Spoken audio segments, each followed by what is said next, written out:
Hey, Soul, what you doing? Hey, what's up, Bob? Just doing the usual YouTube comment reading stuff. Oh, I look at the mirror when I want to feel bad about myself. Yeah, I mean, it was just one comment about how our last introduction was like a little bit too long. I mean, it was, what is it? It's the usual, like, hey, just get right to the news. That sort of thing. I see. It's because your intros suck, right?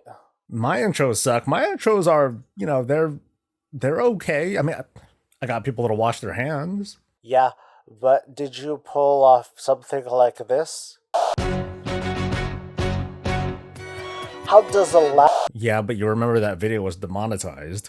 Oh, right. Okay, well, how about this gem from last year?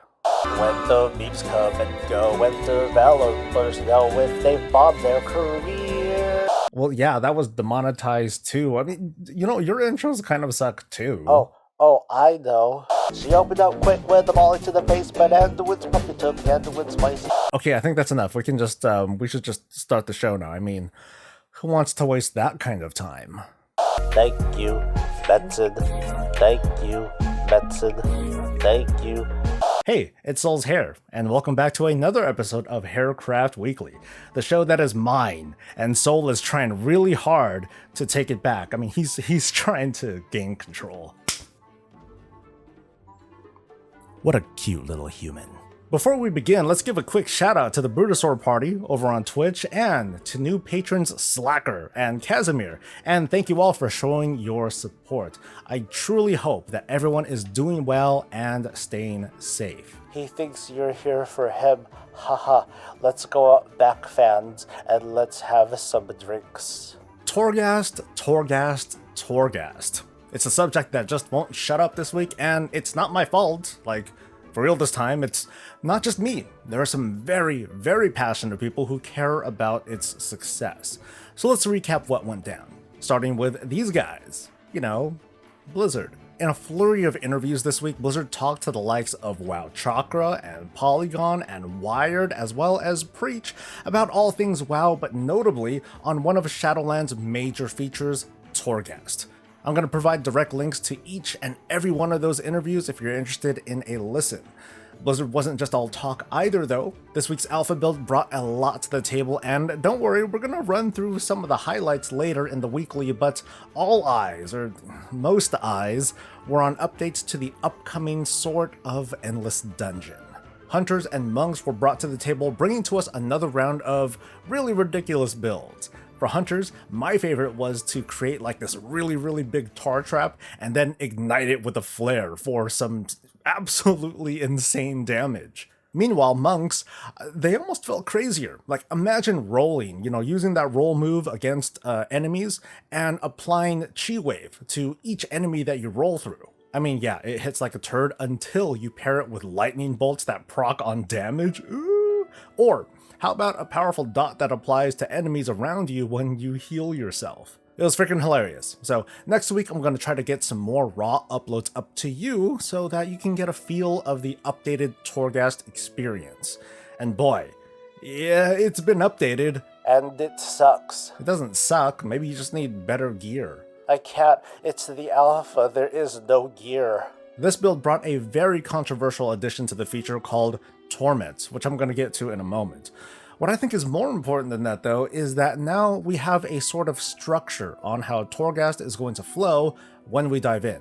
I've talked about this and gave feedback in an earlier video, so I apologize if I'm repeating myself at times, but this is important, so here goes. Your Torghast adventure will start on the very first floor, where you fight your way through mobs and start earning anima powers, until you hit the 6th floor and you encounter a boss.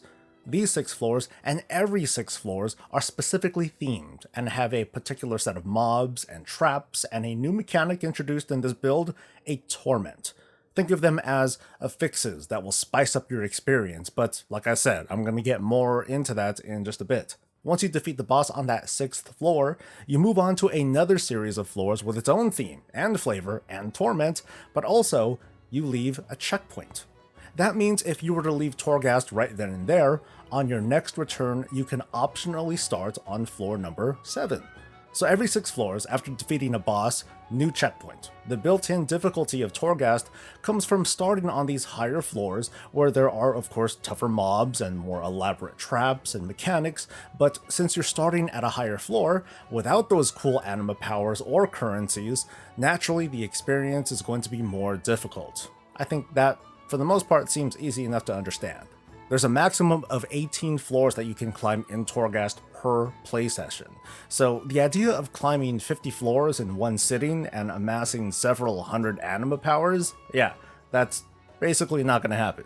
As you climb, you're amassing anima powers, phantasma, the currency, to buy temporary buffs, and, whatever other currencies and prizes Torghast is meant to offer.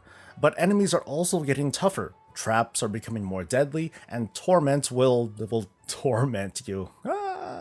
So let's talk about Torments, and use this one as an example, the Might of the Upper Reaches. It's a debuff that slowly eats at the effectiveness of your character, and in this case, it makes you more vulnerable to physical damage as you spend more and more time on that floor, which has led to fans and critics and, well, people who aren't paying too much attention to lose their freaking minds. OMG, it's a timer. Literally, Blizzard lied. Islands 2.0 GG Blizz. I should be able to spend 11 hours exploring this one-room hallway, Blizz. Why do you hate exploring? Go, go, go, go, go, go. Relax. Guys, girls, people of the toilet. Torments are weird.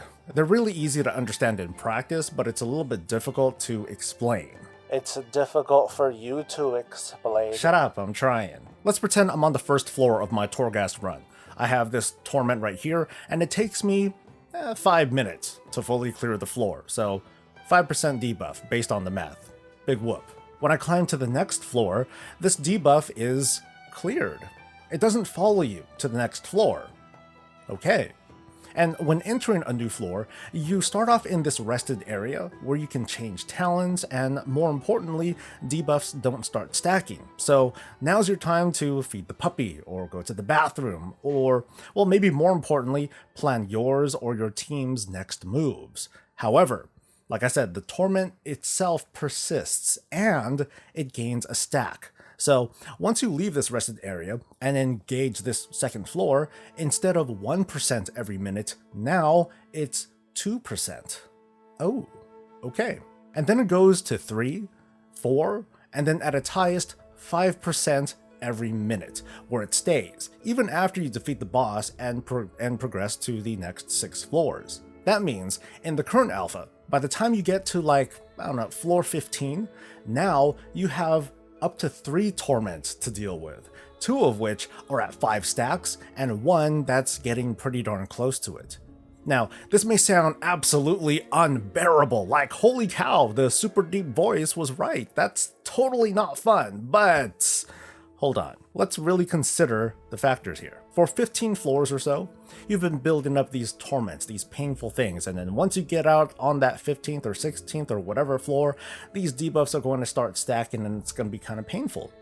However, for 15 floors, you've also been amassing these anima powers, hopefully in a smart way, so you can counter these torments. This isn't like farming mementos for Titanic research. You're getting these upgrades as you climb. Taking increased magic damage doesn't really mean squat if you happen to be a warrior who can, this is crazy, they can yank targets to them every time that you whirlwind, effectively stopping all spell casting. Or maybe you have a power that lets you not be targeted outside of a certain range. Or you have 5 times the maximum health that you had when you walked in. Torments add a strong element that make Torghast harder, but frankly, it kind of needed them. WoW hasn't had this sort of experience where you can quickly gain these absolutely bonkers powers. Now I get it. It feels good to be powerful thanks to your choices, and it sucks when torments threaten it. The question though is, do they kill the experience? I would argue that being all-powerful, almost unkillable by the end, it takes away some of what that power means because there's nothing to challenge it. But of course, this is just my opinion, the feeling that I get in those sorts of situations. Blizzard itself has come out in response to the backlash over Torments, and I'm gonna read from the good part. They said Torments should apply just enough pressure that this group can still kill every single creature on the floor, which takes a while since these enemies have lots of HP, while still being careful, using crowd control, taking a few seconds to rest, or strategize between pulls. And even then, maybe sometimes waiting just a little longer for a cooldown before engaging. If that is the most efficient way to play Torghast, then we've hit our mark exactly. If that perfectly efficient group has to skip big portions of a floor because Torment debuffs are getting too out of hand, we have a problem. Here's what Torments should not do, according to Blizzard. It shouldn't make Torghast into a fast-paced, time-constrained feature that feels too similar to existing timed features like Mythic Keystone Dungeons, Horrific Visions, or Island Expeditions. Torghast should not prevent you from taking a break when you need one. It also shouldn't intimidate casual players from playing Torghast altogether. So far the debate over Torments has mostly used emotional responses and third-person observations as the basis of opinion, which is to say, hey Blizzard, can you let more people into the alpha so they can give feedback? From my personal experience, I think Blizzard is holding on to their intentions here, and we're not dealing with timers, which I think is like, I think it's like the new shifting goalpost, the new hyperbole of the month. Because all of a sudden, every Torghast critic has a tendency to AFK in the middle of a floor. Not the beginning of a floor in a rested area, not after the floor is cleared and there's no enemies, but the middle of it. These critics also don't consider the idea of maybe when we get to a new floor, we're gonna open the map, see that it's a really big map, and decide, you know what, now's a good time to get a drink, go to the bathroom. And to them, any sort of pressure that requires forward planning or critical thinking is bad design, as if the persistent world needs a pause button. So far though, many vocal critics insist that Torghast should feel not so much different from, say, a Crawl of Blackrock Depths or Old School Sunken Temple, while having these phenomenal cosmic powers. But I admit, I'm being a little bit harsh here. It's because I want to enjoy this feature, and I do have some suggestions, which I'm going to get to, but even I can get a little bit emotional when I see people feel challenged, and their reaction is to just scrap it. The middle ground is there somewhere, but on that front, I'm going to open the floor for you all to leave some feedback. Now let's get to what I believe is what Blizzard intends with this whole flow of how Torghast is going to be when it goes live. Torghast is said to be accessible as soon as you hit max level. Cool. I have a feeling that our very first 6 floors are going to have a difficulty not unlike outdoor questing. The next 6 will feel more like maybe a dungeon, thanks to the increased health and damage of mobs as well as torment, and the next 6 might start feeling like a heroic dungeon. No matter what or when you run it though, the last 6 floors of that 18 floor session is always going to feel more difficult than the first 6. And thanks to checkpoints, we can choose to play in the level of Torghast that we feel most comfortable with. So if I wanted to do the minimum amount of pushing, well, logically, I would want to start 12 floors below my maximum, right? That way, if I clear 18 floors, I've effectively climbed 6, because I unlocked a new checkpoint. Barring massive gear upgrades, that's probably going to be my behavior when I want to push floors incrementally. But I won't always want to push floors, will I? There's probably going to be a point where the rewards cap out, or decay to the point where trying to push higher without gear upgrades is going to be a painful venture. Or it might be fun if I feel like challenging myself. So I'll probably have a sweet spot, a certain bracket that I'm going to hang out in, so I can farm for currencies or whatever it is I can get from Torghast. But I also think that, and this is a guess, that the very, very average player, the bleeding casual, can get by just fine if they were to only farm like 6 floors of Torghast at whatever level that they feel comfortable at, and that's it. Pushing through the second and third wings of your run is probably more efficient because we have to presume that Torghast will have keys. So 18 floors per key is obviously better than 6 floors per key. I would get more legendary reagents since I cleared more floors, but a player should feel okay if they left after the first or second boss and still have something cool to take home with them. Overall, this feels a lot more clean now, a lot less alpha, because to be frank, I ain't gonna climb no 50 floors in one sitting. However, it does feel sort of punitive to limit a key to 18 floors because there are those of us who are insane and want to push as high as they can, so we gotta respect that. That said, here are a few suggestions. So write this down, Blizzard, because, well, in my headcanon, I know you're listening. The addition of Torments spiked the difficulty a little bit too much, at least if you consider a freshly leveled character on like day 2 of the expansion, all bright-eyed and eager, hoping for adventure, and then Wow! Torment! when you're just trying to, get your feet wet. I suggest not having Torments kick in until the 7th floor, or the second wing of your 18 floor run, no matter what level you're actually running. That gives us a chance to collect anima powers and maybe come up with a cool build before we need to start dealing with whatever torments are thrown at us. And it lets very casual-minded players not give one flying about torments or timers or whatever. Also, for torments like this one, how about we just cap it on the floor? So, like using this power as an example, maybe cap the debuff at 50%, no matter what. Or cap the time at 30 minutes, something like that. That means a torment can get, pretty bad, but it can only get so bad. And here's a suggestion to please the hardcore people. After 18 floors, how about giving us the opportunity to keep climbing? However, stop giving us anima powers. A hard cap at 18 floors is good for a reward structure, but game modes like Torghast are meant for maniacs too, right? I'm assuming that rewards are going to be capped at a certain point, so I don't see a problem with seeing a person or a team trying to push to a crazy high floor, because if they made it to this said floor and then they tried again to challenge that floor, they're gonna get their ass beat because they don't have any anima powers. So here's a brain exercise, something to get you thinking. When it comes to Torghast or any game mode, how would you prefer difficulty and or urgency to be communicated to you? Do you prefer a hard timer, like Horrific Vision? Maybe positive reinforcements, like Mythic Plus? Or perhaps a soft timer that will incrementally make you weaker or make them stronger? Or how about mobs that just get stronger on their own individually as you fight them? Because those are there in Torghast too. Every elite in there gets a stacking damage buff and eventually becomes immune to interrupts and crowd control. And that stacking damage buff, that goes up perpetually. So to bring this whole spiel/rant to an end, we've got to look at what Torghast is trying to be, and the roots where it came from. It's a roguelite. Game modes like this are meant to mercilessly crush you in the face if you're reckless or underprepared, or in some cases, taking too much time. But roguelites are also designed to be farmable. They allow you to lick your wounds, learn lessons, gain power, and then return better prepared, experienced, and in the case of this being attached to WoW, geared. That's a massive, massive critical element that we're missing from this conversation.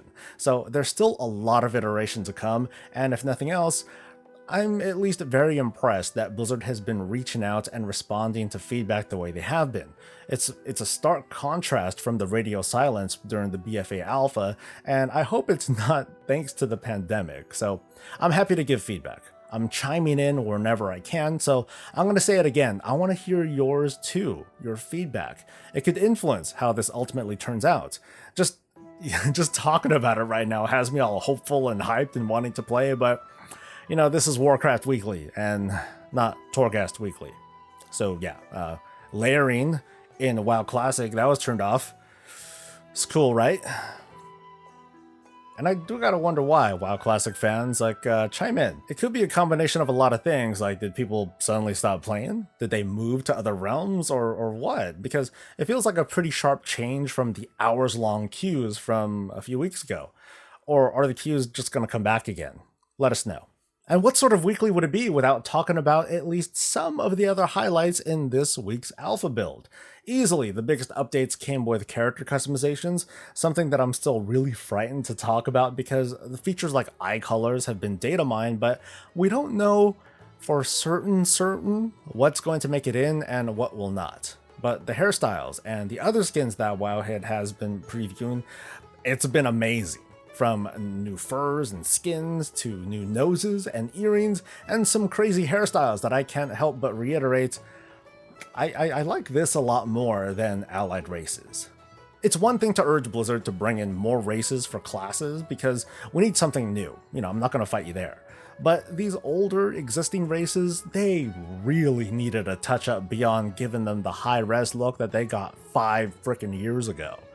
The next question though is if heritage armor sets and the story and quests behind those, are they going to make it into the remaining races during Shadowlands? Because we still have humans, orcs, undead, night elves, trolls, Pandaren, and Draenei remaining. I know that I would find it weird if we got an announcement of like, hey, we got dead deer people to help forward the Alliance agenda.